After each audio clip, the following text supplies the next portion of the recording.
everyone, welcome to the show. This is Navigating Conflict, Art of Communication with B&B Wash. I'm your host, Blake, for episode 2. Join me as co-host, Brian. Today's episode is, what is emotional intelligence? Well, utilizing this skill is crucial for society. We have 4 categories of emotional intelligence, labeled by psychologist Daniel Goleman. They are self-awareness, self-management, social awareness, and relationship management. Let's get started. Time, it keeps going. Issues never solved. This can't go on. Lost in the rain, mind flooded doubt. Route to storm, post cloud, nice side of route. Hindrance, with this cough, include weather storm, hand challenge will elude. Hey everyone, we're going to begin with what is emotional intelligence? Emotional intelligence is the ability to recognize, understand, and deal skillfully with one's own emotions and the emotions of others, either by regulating one's emotions or by showing empathy and good judgment in social interactions. It can also be labeled as EI or EQ, emotional quotient. Emotional intelligence is revered as the most effective leadership skill. And the most important thing is, it's also learnable.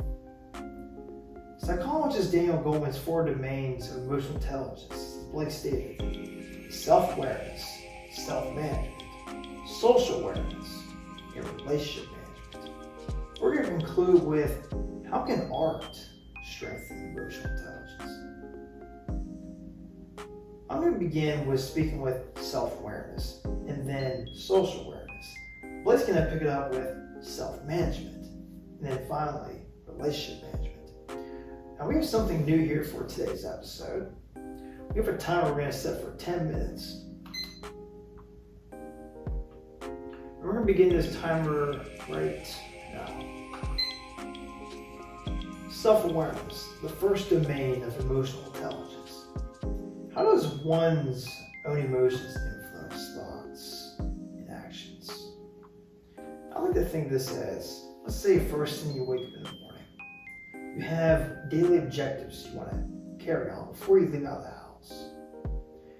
And so let's say those objectives can be a lot than the usual amount of time. And then suddenly you think about, well, I may not have enough time to do everything here before I leave. And so that's already a negative emotion that you're starting to feel. It's a thought. And so it goes to my next question is, do they indicate decision making? Yes. So when it becomes a negative thought, that becomes a negative action. So you're thinking, well, I may not have enough time to do this, or may not have time to do that. And that brings a negative reinforcement. And so let's say this, you know what, I think I will have enough time to get this done. I know I'll have enough time to get this done. I may have to move a little faster, not only this, or I may have to get creative with the strategy of getting it done.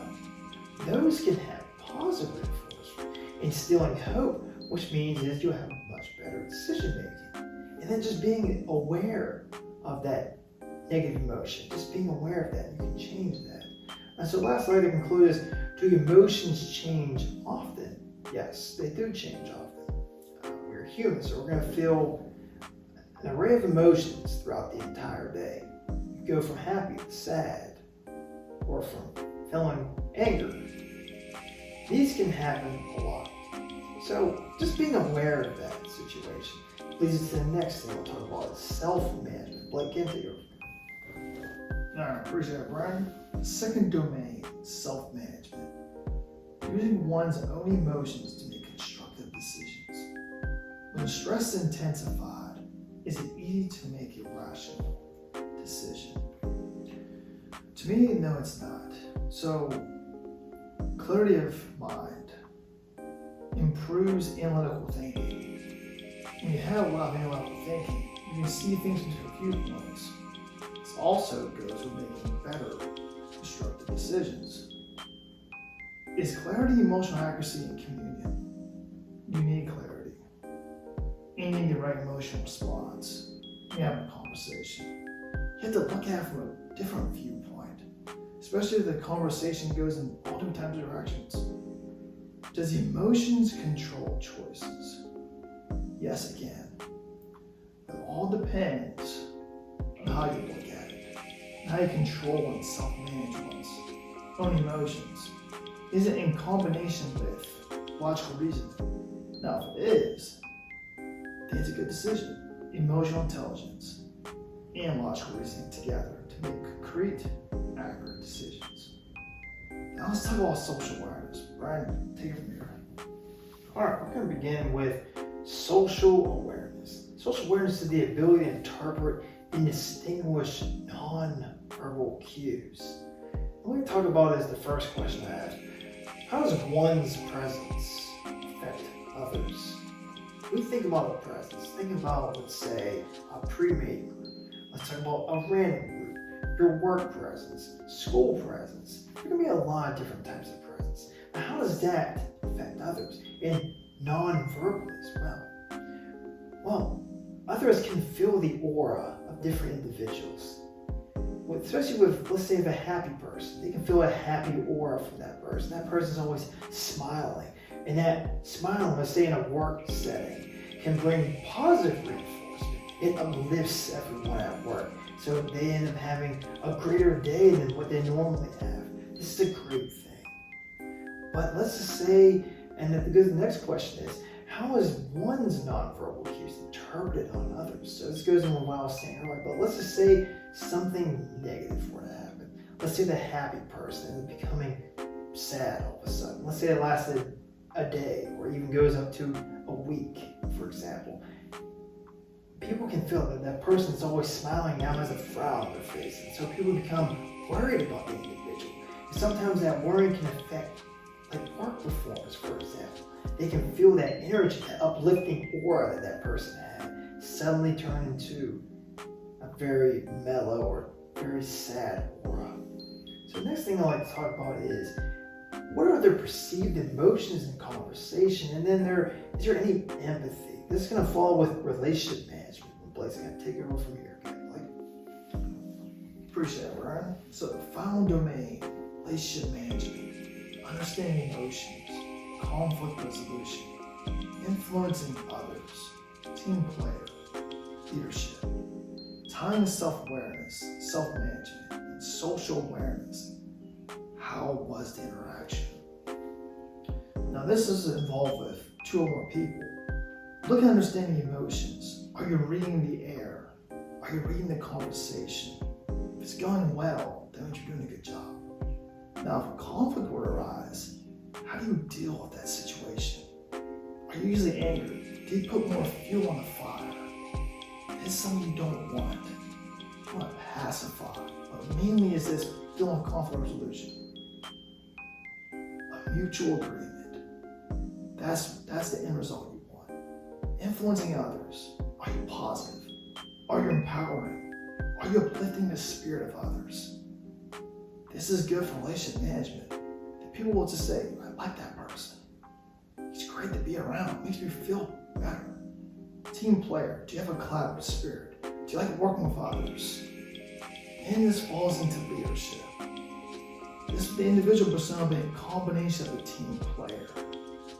How do you look at a problem? Are you emotionally under control? Are you analytical? How do you carry yourself? Are you strong-willed? Are you resilient? These are the things they're looking for when it comes to leadership and then also relationship management with others. Now, did both parties communicate effectively for clear transparency? This goes with honest integrity. Are you being honest and open? And if you are, the conversation seems seamless. And it feels great. This can go in business, personal life, social interaction, and sports. Does one's presence inspire and reinforce positive energy? Now you look at it. Are you emitting positive energy? Are you friendly? Are you open? Are you dynamic? Are you engaging? Now, let's talk about the last thing, conclusion. How can art strengthen emotional intelligence? Brian, go ahead and take it. All right, we're going to conclude with, how can art strengthen emotional intelligence? Art has the ability to storytell. With storytelling, you can already feel array of emotions just from that story, especially with art. So let's, the next person, let's say you look at a painting, it can feel different types of emotions from that painting. It can kind of get a painter's viewpoint on why they painted that piece. Or let's say even watching a film, for example. You're able to feel that, the art of the filmmaking and the actors that go into the film, they can feel that emotional presence being there. This is great. And so let's just say, well, from a creator's point of view, is how can a creator's point of view amplify, clarify communication? Well, when you're the creator, you're creating that emotion for other people that connect with what you're trying to convey. And this is the best thing, is that you're able to use that emotional intelligence to connect. Blake's going to get carried over from here, is how can emotional intelligence and logical reasoning go hand in hand? Blake, take it from here. So logical reasoning and emotional intelligence, you can weave and approach and interpret conversation from a new standpoint. Make it lucid, relevant, and harmonious. EQ also makes you better at problem solving, active listening, diversity of thought, empathy, spread positivity, and conflict handling. And that is the end of our episode today, ladies and gentlemen. Thank you for watching. Please subscribe to our channel for more content. We'll have more for you soon. Thank you, guys. Thanks, everyone, for joining us. Have a good one.